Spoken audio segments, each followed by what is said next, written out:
Hey, what's up, everyone? Welcome back to the channel. Or if you're new here, dude, you're in for a wild ride. I'm stoked to bring you something extra spooky today. 3 true horror stories, straight from real people like you and me. These aren't your typical ghost-in-the-closet tales.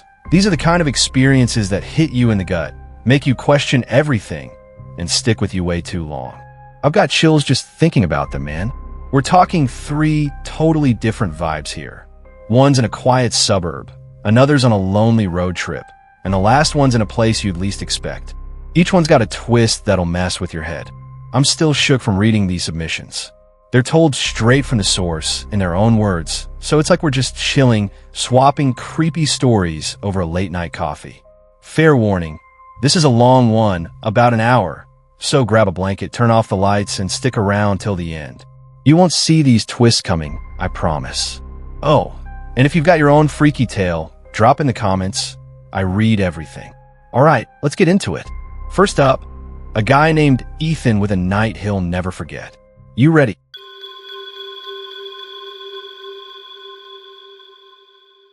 Okay, so this first one's from Ethan, a 32-year-old mechanic from Boise, Idaho.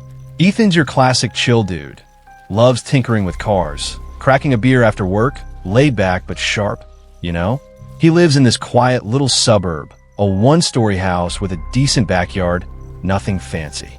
It's the kind of place where you know your neighbor's dogs by name, and the biggest drama is someone forgetting to mow their lawn. This happened last fall, October 2023, when the nights were getting crisp and the leaves were all crunchy underfoot. Ethan says he's never been into spooky stuff. Horror movies bore him. But after this, man, he's rethinking everything. It started on a Thursday night.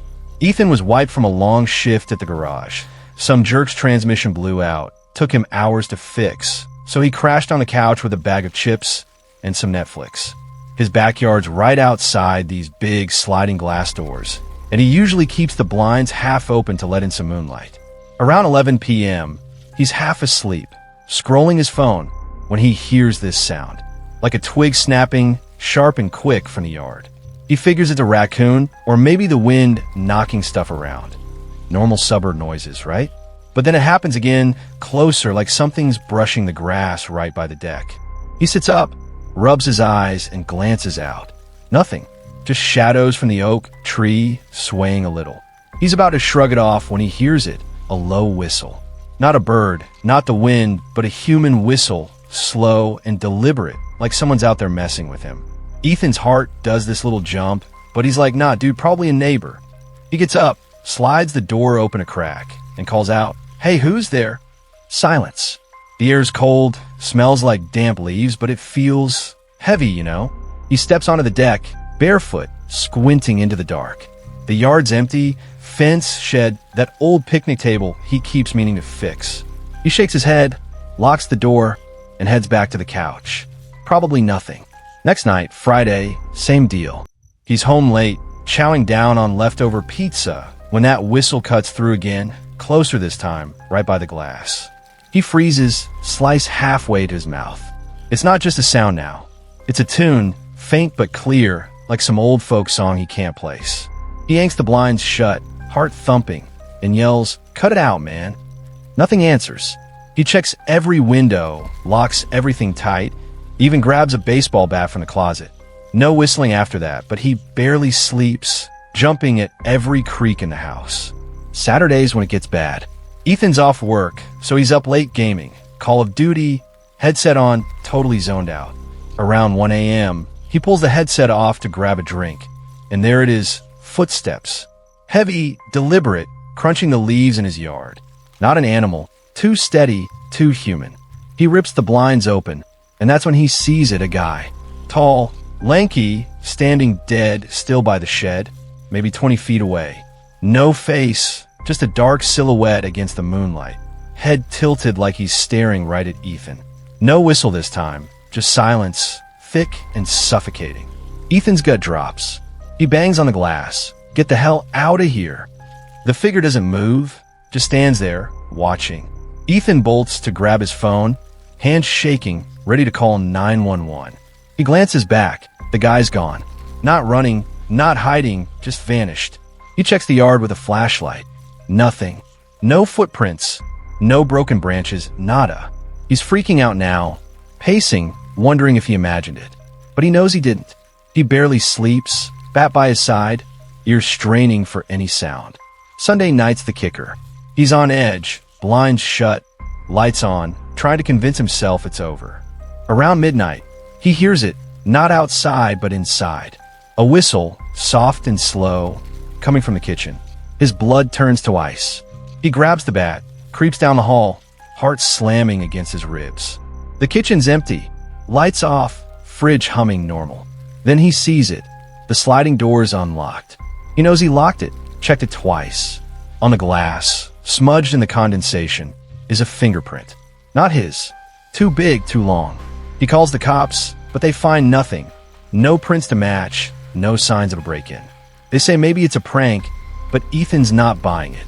He moves out a month later, couldn't stand the place anymore. Here's the twist. The new owners? They've started hearing whistling at night too. Ethan swears he never told them a thing. Now he's in an apartment downtown, but he still jumps at every weird noise, wondering who, or what, was out there, watching him. Man, Ethan's story gives me the creeps. Imagine looking out your own window and seeing that. If you think a backyard stalker's bad, wait till you hear what happened to Kaylee on a road trip gone wrong. This one's got a vibe straight out of a horror flick, but it's real and way too close for comfort. Buckle up, cause we're hitting the highway next.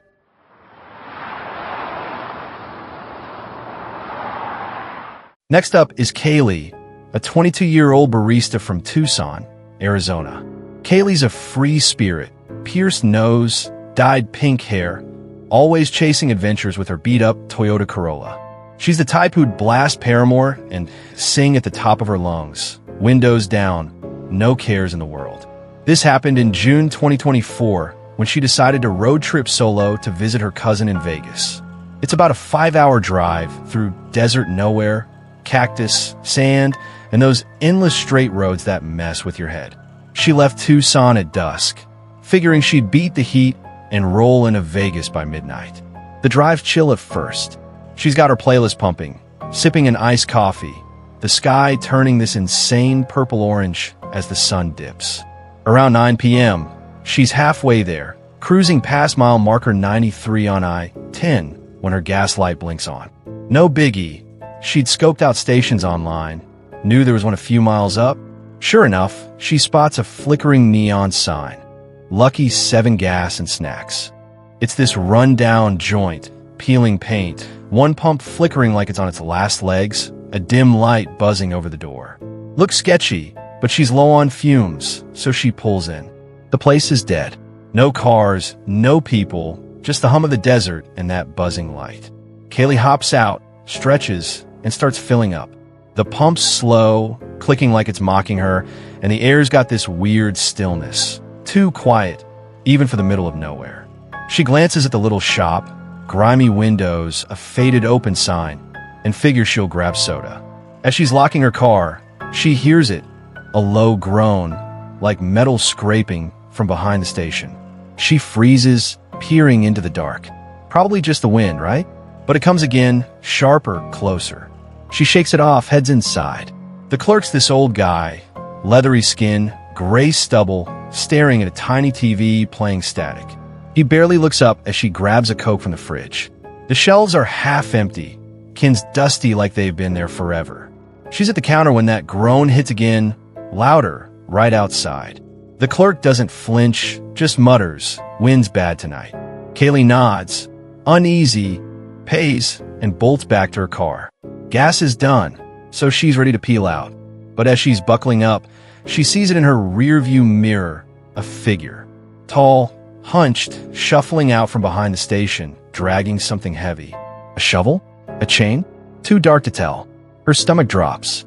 She fumbles the keys, starts the engine, but it sputters, freaking sputters like in some cheesy slasher flick. The figure stops, turns, and stares right at her. No face, just a black void where it should be. She floors it, engine finally catching, and tears out on the highway, heart racing. She's shaking, checking her mirrors every second, but nothing follows. 10 miles later, she calms down, laughing it off. Girl, you're losing it. She makes it to Vegas, crashes at her cousin's, tells the story over breakfast. Her cousin's like, wait, Mall 93? There's no station there. Kaylee argues, shows her the receipt, time-stamped 9:47 p.m. They Google it. Nothing. No Lucky 7, no record of a gas stop for 50 miles either way. The twist? A week later, her cousin finds an old forum post. Some trucker in 2010 saw a ghost station at mile 93, same vibe, same figure. Kaylee swears her tank was full when she left, but she hasn't driven that stretch since, and she never will. Kaylee's road trip nightmare is the stuff of urban legends, right? That gas station vibe? Ugh, I'd be out of there so fast. But if you think that's creepy, our last story takes it up a notch. Meet Jordan, whose chill mall job turned into something straight out of a fever dream. This one's gonna hit you where you least expect it.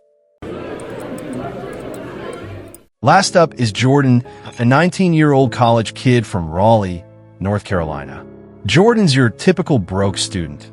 Works part-time at the Triangle Town Center Mall, stocking shelves at this big box clothing store. He's quiet, kinda awkward but solid, shows up on time, does his job, doesn't complain. This happened in January 2025, right after the holiday rush, when the mall was dead quiet and the nights dragged on forever. Jordan says he's never been superstitious, thinks ghost stories are for kids, but this, it's got him second-guessing everything. It's a Wednesday night shift, 8 p.m. to close. The store is empty, post-Christmas slump, just him and his manager, Tina, a no-nonsense 40-something who's always on her phone. Jordan's in the stockroom, unpacking boxes of clearance sweaters, headphones blasting lo-fi beats. The room's a maze, tall shelves, flickering fluorescents, that stale air smell of cardboard and dust. Around 9:30, he hears something over his music, a voice. Low, muffled, like someone's talking on the other side of the wall. He pulls an earbud out, listens. Nothing, just the hum of the lights. He figures it's Tina on a call up front, shrugs, keeps working. 10 minutes later, it's back, clearer this time. A guy's voice, raspy, saying, "Hey kid." Jordan spins around. Empty aisles, boxes untouched. His skin prickles. He calls out, "Tina, that you?" No answer. The stockroom's got no windows, one exit, and he's alone back here. He checks the door, still locked from the inside. Weird, but he brushes it off, cranks his music louder. Closing time rolls around. 11 p.m., Tina's up front counting cash. Jordan's finishing up, stacking the last box. That's when it hits, full sentence loud. Right behind him, "You shouldn't be here, kid." He drops the box, spins, heart in his throat. Nothing, just shadows and shelves. But the air's cold now, like someone opened a freezer. He bolts to the front, tells Tina, "I heard someone back there." She rolls her eyes, probably the pipes. Old building. They lock up, leave, but Jordan's rattled, keeps looking over his shoulder. Next shift, Friday, he's paranoid. Brings a flashlight, checks every corner. Around 10 p.m., stacking jeans, the voice comes again, closer, angrier. "Get out." He swings the light, catches a flicker, like a shadow ducking behind a shelf. He yells, "Who's there?" Silence. Tina's up front, oblivious. Jordan's sweating now, adrenaline pumping, but he stays, needs the hours. At closing, he hears footsteps, slow, heavy, trailing him as he heads out. He doesn't look back. Saturday's the breaking point. He's alone in the stockroom. Tina's on break when the lights flicker. That voice, right in his ear, "I told you." Something grabs his shoulder, cold, firm, not human. He screams, spins, sees it. A figure tall, in a faded janitor uniform. Eyes black pits, gone in a blink. Boxes crash off shelves, lights die, and Jordan runs, tripping over stuff in the dark. Tina finds him shaking by the registers, calls security. They check. Nothing's moved. No one's there. Here's the twist. An old co-worker texts Jordan later. Back in 2018, a janitor died in that stockroom.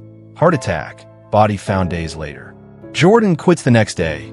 Swears he hears that raspy kid in his dreams sometimes. The store's still open, but he won't step foot in a mall after dark anymore. All right, that's it. 3 stories, 3 kinds of creepy that I can't unthink. Ethan's backyard guy, Kaylee's ghost station, Jordan's stockroom voice. Which one's got you checking your locks tonight?